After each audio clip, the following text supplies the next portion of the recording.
बिस्मिल्लाहिर्रहमानिर्रहीम। Hello everyone, this is Mohammad Aseer Awan. आज की इस वीडियो में हम समझेंगे सीपीसी के इम्पोर्टेंट सेक्शंस को, इम्पोर्टेंट क्वेश्चंस को जो हम रिपीटेडली एग्जाम्स में देखते हैं, जुडिशल सर्विसेज के भी और एलएलबी के पेपर्स में भी हम इसको रिपीटेडली देखते हैं। सो हम स्टार्ट लेंगे सेक्शन 9 से। Section 9 is about the civil court jurisdiction. The court shall have jurisdiction to try all suits of a civil nature excepting suits of which their cognizance is either expressly or impliedly barred.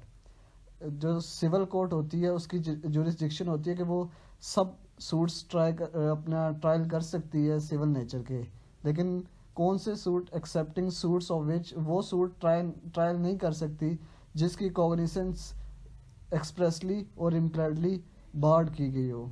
ये section 9 में हमें बताया गया। इसके बाद हम section 9 को एक और वीडियो में भी समझेंगे डिटेल से कि कौन कौन सी चीज़ें एक्सप्रेसली और इम्प्लाइडली बार्ड हुई हैं। उसके बाद जो सेक्शन 10 है बहुत इंपॉर्टेंट है, जो है res sub judice. Section 10 stay of suit, prohibition of the trial of two parallel litigation in respect of the same cause of action and same matter between the parties. कोई भी अदालत इस suit में trial नहीं चलाएगी जिसमें जो suit है या उसका मैटर है या इशू जो है वो उससे पहले पार्टीज किसी और कोर्ट में या उसी में इंस्टीट्यूट किया गया हो और पेंडिंग में पड़ा हुआ हो, तो वो जो सूट है वो कोर्ट जो है एंटरटेन नहीं करेगी। ऑल्दो जो सूट है वो इंस्टीट्यूट हो जाएगा लेकिन उसकी ट्रायल नहीं चलेगा और सूट स्टे कर देंगे। ये सेक्शन 10 में बताया गया है और बड़ा इंपॉर्टेंट सेक्शन है। इसके बाद आता है section 11 res judicata. Res judicata means do not disturb for the same cause twice in the same court. और मतलब ये है कि कोई भी एक दफ़ा जो इशू है वो फाइनलाइज हो चुका हो कोर्ट में, तो वो दोबारा से वो इशू दोबारा से उस कोर्ट में हम वापस इंस्टीट्यूट नहीं कर सकते। जो मेन पर्पसेस हैं सेक्शन 11 के, ये एंड ऑफ लिटिगेशन है, ओबे द कोर्ट डिसीजन है, do not file suit twice the same court. इस तरह होगा अगर कोई पार्टी उसका जो उसके हक में फ़ैसला नहीं होगा तो वो बार बार इंस्टीट्यूट दायर करती रहेगी, तो ये लिटिगेशन का एंड कभी भी नहीं होगा। सो इस सूट का एक मेन पर्पस ये है कि एंड ऑफ द लिटिगेशन, ये सेक्शन 11 में बताया गया। उसके बाद हम सेक्शन 11 को एक अलग से वीडियो में डिटेल से डिस्कस भी करेंगे, रेस जुडिकाटा को और कंस्ट्रक्टिव रेस जुडिकाटा को डिस्कस करेंगे। ये एक इम्पॉर्टेंट सेक्शन है जो रिपीटेड एग्जाम्स में आया। उसके बाद जो एक इम्पॉर्टेंट सेक्शन है section 6 about the pecuniary jurisdiction. Pecuniary jurisdiction मतलब इख्तियार समात बिलिहाज मलकियत कि कौन कौन सी कोर्ट्स के पास कितनी मालियत की जुरिसडिक्शन दी गई है। सिविल जज ऑफ फर्स्ट क्लास के पास कितनी है, सिविल जज ऑफ सेकंड क्लास के पास कितनी है, सिविल जज ऑफ थर्ड क्लास के पास कितनी है। ये पिक्यूनरी जुरिसडिक्शन यानी कि मनी के हिसाब से, अब वो मनी भी हो सकती है, लैंड भी हो सकती है, या कोई भी ऐसी चीज़ हो सकती है जिसके हिसाब से वो हम इसका तयन करते हैं कि कौन सी कोर्ट में कौन सी कोर्ट की जुरिसडिक्शन ये बनती है। इसके बाद सेक्शन 15 को देखेंगे हम। Section 15 is about the procedure of trial court. एक आम सा है प्रिंसिपल है कि lower court to higher court जो जाते हैं, मतलब इंस्टीट्यूशन करते हैं अपनी फाइल की या सूट चलाते हैं, वो लोअर से अपर में जाता है और अपर से अपर में जाता है। ये सेक्शन 15 में बताया गया है। उसके बाद सेक्शन 16 को हम देखते हैं। Section 16 is about the immovable property suit के इमूवेबल प्रॉपर्टी के रिलेटेड अगर कोई मवाद है तो वो कहाँ हम उसको सिचुएट करेंगे या कहाँ पे उस सूट को इंस्टीट्यूट करेंगे। तो इस बारे में ये कहा है सेक्शन 16 ये कहता है कि जहाँ पे भी इमूवेबल प्रॉपर्टी पाई जाती है या जिस जगह वो उस इमूवेबल प्रॉपर्टी है जहाँ पे वो सिचुएटेड है, तो वो ट्रायल जो चलेगा वो उसी की जो उस इमूवेबल प्रॉपर्टी की जुरिसडिक्शन में जो कोर्ट आएगी, सिविल कोर्ट आएगी, वो उसमें चलेगा। ये सेक्शन 16 हमें कहता है। इवन अगर उसके पास मूवेबल प्रॉपर्टी में भी अगर कोई ऐसा इशू चल रहा है तो वो भी उसी के अंडर चलेगा जहाँ पे वो इमूवेबल या मूवेबल चीज़ पाई जाती है वो उसी कोर्ट में चलेगी। एक्सेप्शन इसमें ये है कि कंपनसेशन या रिलीफ है, ये अगर आपने किसी चीज़ के लिए इंस्टीट्यूट करना है कोई सूट, तो इसके लिए हम कहीं भी किसी और इलाके में भी किसी और कोर्ट में भी फाइल इंस्टीट्यूट कर सकते हैं रिगार्डिंग दैट कंपनसेशन और रिलीफ। उसके बाद सेक्शन 17 है। सेक्शन 17 में बताया गया है कि where the property situated under more than one court you can file case where you want to execute your case.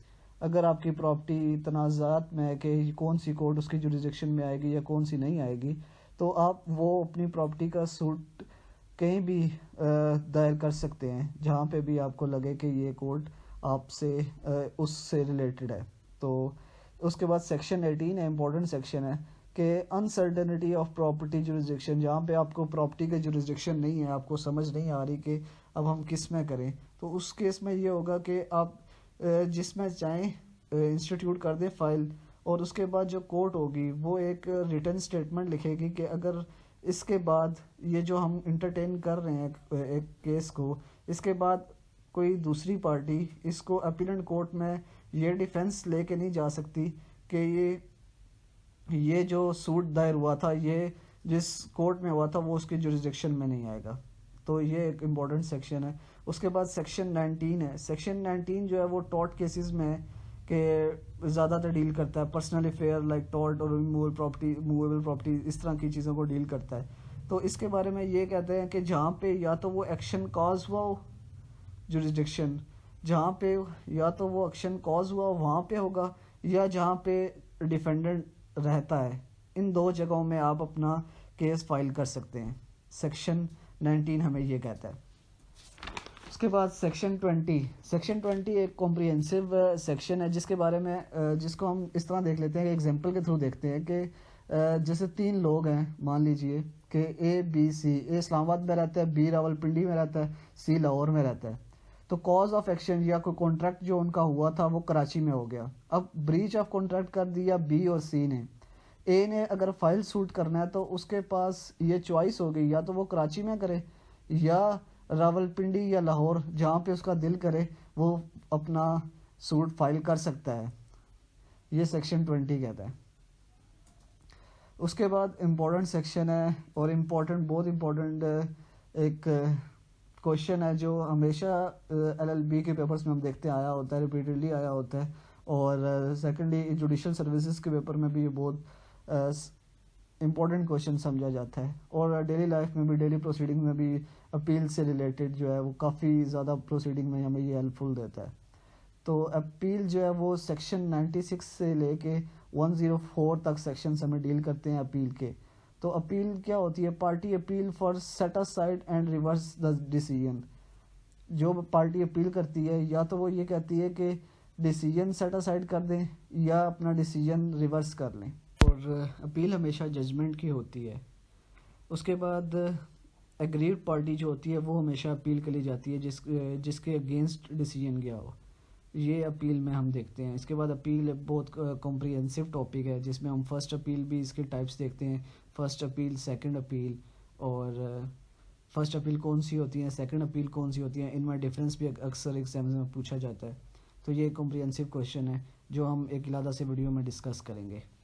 इसके बाद सेक्शन 96 में हम देखते हैं appeal file against those where appeal can file on his original jurisdiction court. उसके बाद x party degree जब होती है उसमें अपील फाइल कर सकते हैं। अपील जो होती है वो फाइल नहीं कर सकते जहाँ पे जो डिसीजन आया हुआ होता है वो पार्टी की कंसेंट पे आया होता है। ऐसी सूरत हाल में अपील हम फाइल नहीं कर सकते। उसके बाद पिटी केसेस, जो छोटे मालियत के केसेस होते हैं, उनमें हम अपील फाइल नहीं कर सकते अगर वो उन पे क्वेश्चन ऑफ फैक्ट का इशू हो। अगर क्वेश्चन ऑफ लॉ का इशू होगा तो वो फिर अपील हम उसके ऊपर कर सकते हैं। उसके बाद सेक्शन 104 है, बहुत इंपॉर्टेंट क्वेश्चन है, और ऑर्डर 43 से रिलेट करता है। Generally appeal does not file और entertain on order, but in section 104 and order 43 जो एक्सेप्शन है वो बताई गई हैं कि कौन कौन से ऐसे ऑर्डर हैं जिस पे अपील हो सकती है। वो जो लिस्ट मेंशन की हुई है सेक्शन 104 में और ऑर्डर 43 में, ये है इसमें सेक्शन 104 में बताया गया है। उसके बाद एक इम्पोर्टेंट क्वेश्चन रिव्यू का आता है। सेक्शन 114 इससे डील करता है और ऑर्डर 47 डील करता है रिव्यू को। इसका मतलब होता है रिव्यू का बेसिकली दोबारा देखना या रिकंसिडर करना। मतलब अगर कोई पार्टी चली जाए कि क्लैरिकल मिस्टेक हो जाए डिसीजन में तो वो रिव्यू कर सकती है, कोई न्यू एविडेंस आ जाए तो वो रिव्यू कर सकती है, अपैरेंट एरर हो जिसमें जज डिसीजन के फेस पे लिखा हो कि ये डिसीजन एरर है तो उसमें अपील जो हो सकती है। यहाँ पे एक बात समझने वाली है कि जजमेंट जो है वो कभी भी इमेंड नहीं हो सकती, ना उसमें कुछ ऐड कर सकते हैं ना कुछ सब्ट्रैक्ट कर सकते हैं।